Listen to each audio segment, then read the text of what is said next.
Just diagnosed with obstructive sleep apnea and told that you need to use a CPAP machine forever? If you're a woman in perimenopause, this diagnosis can feel like a life sentence. But what if I told you CPAP is not your only option? Let's break this down clearly, practically, so you can make the best decision for your sleep and your overall well-being. Hi, I'm Dr. Val, an integrative sleep physician and women's sleep expert with over 11 years of experience in helping women just like you navigate sleep apnea and hormonal changes during midlife. So let's talk about what it really means to be diagnosed with obstructive sleep apnea in your 40s and 50s and whether CPAP has to be forever. And here's the honest answer. It depends.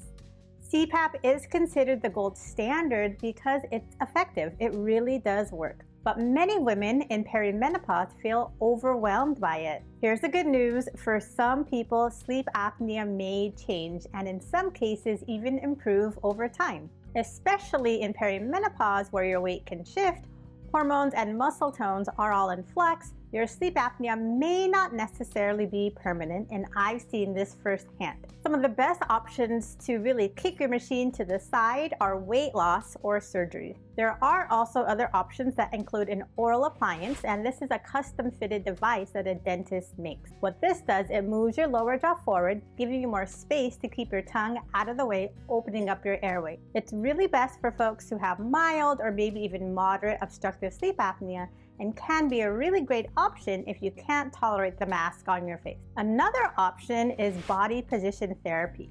Some people only have difficulty breathing and sleep apnea when they're flat on their back. And so using a body pillow or a special belt or a device to keep you off of your back can really help. Another option is weight loss if appropriate for you. For some people, just 10 to 15 pounds of weight loss, especially around your neck, can really make a huge difference for how you're breathing at night.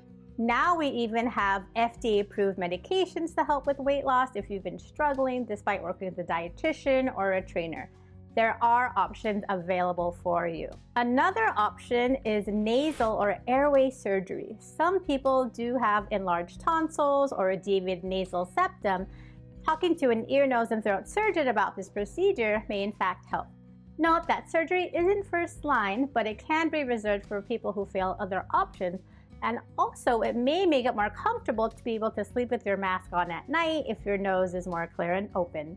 Another option is something called the hypoglossal nerve stimulator, and it's a surgical implant with a device in your chest wall and also a device that attaches to the motor nerve to your tongue. And what this does, it stimulates your tongue to move forward instead of falling back, which helps open up your airway, allowing you to breathe better at night. Not always the ideal situation. Not everybody wants to have something in their chest wall, but I have seen it work with many, many patients. So how do you feel in the morning when you don't get good sleep from untreated sleep apnea? Are you still tired even though you're using your CPAP machine? These may be things to talk to your physician about. You may want to see a sleep-trained dentist or a sleep-trained physician if you haven't seen a sleep apnea doctor yet. Sometimes going to the lab for an in-lab titration study to see if you need bi-level therapy may help. Home sleep tests are helpful, but they may miss some details. And sometimes women can have another sleep condition called a periodic limb movement disorder where your legs are kicking at night, and that could be completely separate from having obstructive sleep apnea. For some, sleep apnea isn't always forever, and having a CPAP machine isn't your only option. Ladies, you deserve to sleep deeply, wake up energized, and not feel like you're stuck with only one option.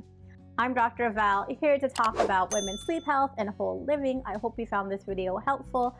Join our free community in the school group. It's called Sleephoria Sisterhood, where we talk about all things women's sleep and whole living. Until next time, ladies, sleep well.